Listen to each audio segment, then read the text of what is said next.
ብዙ ደብረ ማርቆስ ውስጥ ያሉ ንግዶች ምንም እንደማይታወቁ ታውቃላችሁ። ለምን መሰላችሁ ይሄን ምላችሁ?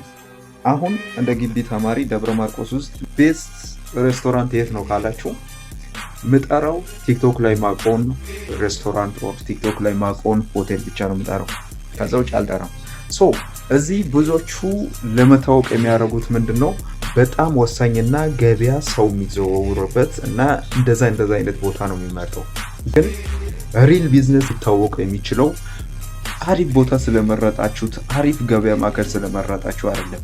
ቢዝነሳችሁን ሪሊ ቲክቶክ ላይ በጣም ፐርፎርም የሚያደርግ ቪዲዮ ፕሮዲውስ አድርጋችሁ ፕሮሞት ካረጋችሁ ነው።